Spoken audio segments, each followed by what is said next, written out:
ಇಲ್ಲಿ ನಾವು matrix multiplication ಉಪಯೋಗಿಸ್ಕೊಂಡು ಒಂದು ಇಮೇಜ್ನ ರಿಫ್ಲೆಕ್ಟ್ ಮಾಡ್ತೀವಿ ಅಂತ ಹೇಳ್ತು ಅಂದರೆ ಇಲ್ಲಿ ನೋಡಿ, ಇಲ್ಲಿ this the case of reflection. ಇದು ನಮ್ಮ ಲೆಟರ್ ಎಫ್. ಇದನ್ನು ರಿಫ್ಲೆಕ್ಟ್ ಮಾಡೋಣ ಅಂತ ಹೇಳಿದ್ರೆ ಈ ಥರ ಕನ್ನಡಿ ಎದುರುಗಡೆ ಇಟ್ಕೊಂಡಾಗ ಈ ಥರ ಎಫೆಕ್ಟ್ ಬರುತ್ತಲ್ಲ, ಅದು ಹೇಗೆ ಮಾಡಿದ್ರೆ ಇದನ್ನು ಅಂತ ಹೇಳಿದ್ರೆ ಮೇಟ್ರಿಕ್ಸ್ ಮಲ್ಟಿಪ್ಲಿಕೇಶನ್. ಇಲ್ಲೇ ನಡೀತಾ ಇರೋದು ನಿಮ್ಮ ಮೇಟ್ರಿಕ್ಸ್ ಮಲ್ಟಿಪ್ಲಿಕೇಶನ್. ಮತ್ತು ನೀವು ರೊಟೇಟ್ ಮಾಡಬೇಕು ಈ ಥರ ಅಂತ ಹೇಳಿದ್ರೆ, ರಿಫ್ಲೆಕ್ಟ್ ಮಾಡಬೇಕು ಅಂತ ಹೇಳಿದ್ರೆ this should be the matrix. ಅದನ್ನು ಹೇಗೆ ಉಪಯೋಗಿಸೋದು, ಅದೆಲ್ಲ ಹೇಗೆ ಮಾಡೋದು ತಕ್ಷಣಕ್ಕೆ ಅಷ್ಟೊಂದು ಡಿಸ್ಕಸ್ ಮಾಡೋದು ಬೇಡ. ಅದು ಮತ್ತೊಂದು ಎಕ್ಸಾಂಪಲ್ ಉಪಯೋಗಿಸ್ಕೊಂಡು ಹೇಳ್ತೀನಿ. ಮತ್ತೊಂದು ಎಕ್ಸಾಂಪಲ್ ಅಂತ ಹೇಳಿದ್ರೆ, ಇವಾಗ ಇದು ಅಷ್ಟು ಎಕ್ಸ್ಪ್ಲೇನ್ ಮಾಡೋದಕ್ಕೆ ಹೋಗಲ್ಲ ಅಂತ ಹೇಳಿದ್ರೆ ಹೇಗಾಗ್ತದೆ ಅಂತ ಹೇಳಿ ಕ್ಯಾಲ್ಕುಲೇಷನ್ ಮಾಡೋದಕ್ಕೆ ಹೋಗಲ್ಲ, ಬಟ್ ನೋಡ್ತಾ ಇದ್ದೀನಿ ಏನು ಪಾಸಿಬಲ್ ಅಂತ ಹೇಳಿ, ಏನು ಸಾಧ್ಯ ಅಂತ ಹೇಳಿ. ರೊಟೇಟಿಂಗ್ ಎನ್ ಇಮೇಜ್, ಇದು ನಮ್ಮ ಒರಿಜಿನಲ್ ಇಮೇಜು. ಇದನ್ನು 90 ಡಿಗ್ರಿ ರೊಟೇಟ್ ಮಾಡೋಣ. ಸೊ ಇದು ನಿಮ್ಮ ಹೊಸ ಇಮೇಜು, ಸರಿನಾ? ಮತ್ತು ಇವಾಗ ಆ್ಯಕ್ಚುಯಲ್ ಕ್ಯಾಲ್ಕುಲೇಷನ್ ಉಪಯೋಗಿಸ್ಕೊಂಡು ನಾವು ಒಂದು ಟ್ರಯಾಂಗಲ್ನ ರೊಟೇಟ್ ಮಾಡೋಣ. ಇದು ನಿಮ್ಮ ಉದಾಹರಣೆ, ನಿಮ್ಮ triangle, rotating a triangle about the origin. So ನಿಮ್ಮ triangle is made up of the coordinates 0, 0 ಮತ್ತು 1, 0 ಮತ್ತು 0.5, 1 ಇಲ್ಲಿ. ಸೊ ಹೇಳಬೇಕು ಅಂತ ಹೇಳಿದ್ರೆ ಟ್ರಯಾಂಗಲ್ ಅಲ್ಲ, ನಾನು ಬರೀ ವರ್ಟೆಕ್ಸ್ ಆಫ್ ದ ಟ್ರಯಾಂಗಲ್ ಉಪಯೋಗಿಸ್ಕೊಂಡು ನೋಡ್ತಾ ಇದ್ದೀನಿ. So this is our point A, point P ಮತ್ತು ಇದು ನಮ್ಮ ಪಾಯಿಂಟ್ ಸಿ. ಇದನ್ನು ರೊಟೇಟ್ ಮಾಡೋಣ ಕ್ಲಾಕ್ ವೈಸಲ್ಲಿ, ಆ್ಯಂಟಿ ಕ್ಲಾಕ್ ವೈಸಲ್ಲಿ by an angle of 60 degree, ಸರಿನಾ? 60 ಅಲ್ಲ 30 ಮಾಡಿದ್ದೀನಿ, ಆಯಿತಾ? 30 ಡಿಗ್ರಿಯಲ್ಲಿ ರೊಟೇಟ್ ಮಾಡ್ತಾಯಿದ್ದೀನಿ. ಸೊ ಹೇಗೆ ಮಾಡೋದಿದ್ದೀನ, ಹೇಗೆ ಮಾಡಬೇಕು ಅಂತ ಹೇಳಿದ್ರೆ ಮೊದಲನೇದಾಗಿ ನಮ್ಮ ಮೇಟ್ರಿಕ್ಸ್ ಬರ್ಕೊಳ್ಳೋಣ. 0, 0, 1, 0, 0.5 ಆ್ಯಂಡ್ 1. ಇದನ್ನು ನಾವು we have to multiply with this particular matrix ಹೇಳಬೇಕು ಅಂತ ಹೇಳಿದ್ರೆ.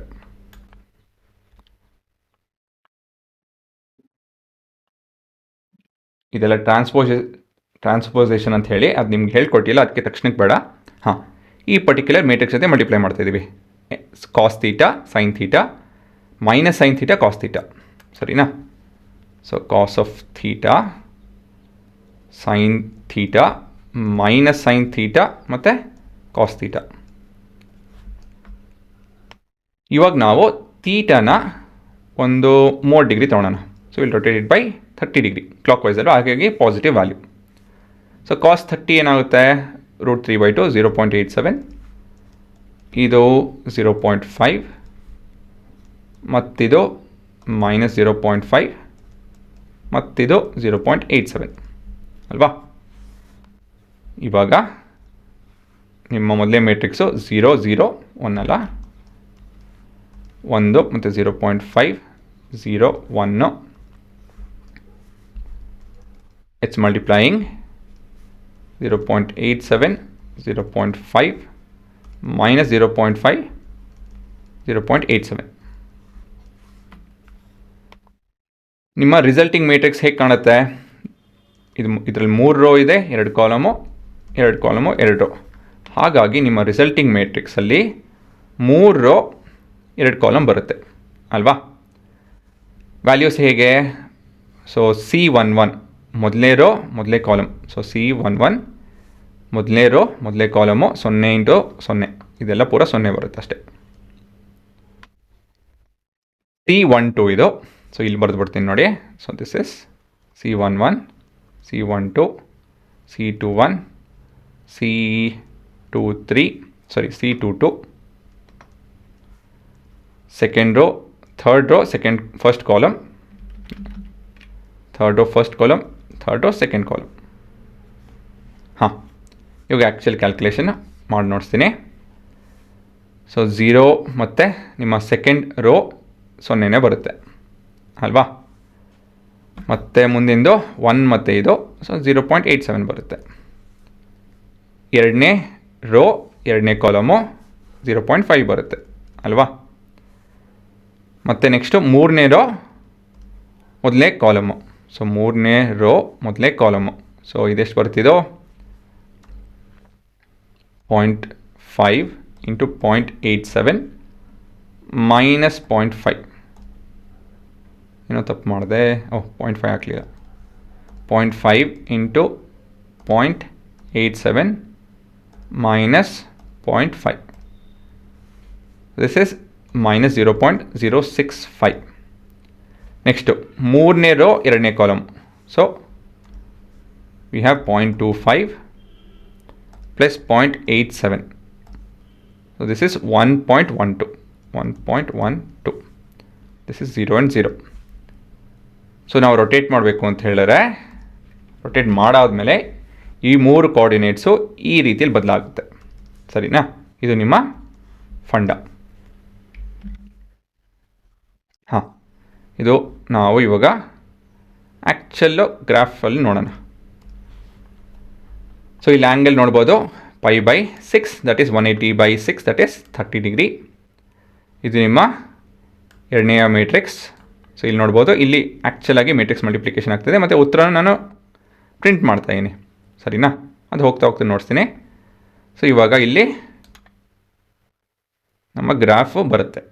ಸೊ ನೋಡ್ಬೋದು ಇಲ್ಲಿ. So this is our original triangle ಅಲ್ಲ, ಆ್ಯಂಗಲ್ ಅಂತ ತಿಳ್ಕೊಳ್ಳೋಣ.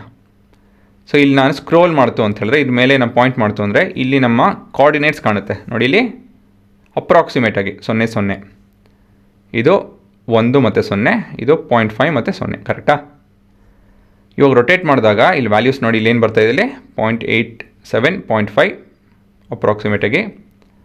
ಇದು ಮೈನಸ್ 0.005 ಬರ್ತಾಯಿದೆ, 1.12. ನಮ್ಗೆ ಅದೇ ಬೇಕಾಗಿದ್ದು, ನಮ್ಮ ಉತ್ತರನೂ ಅದೇ ಅಲ್ವಾ.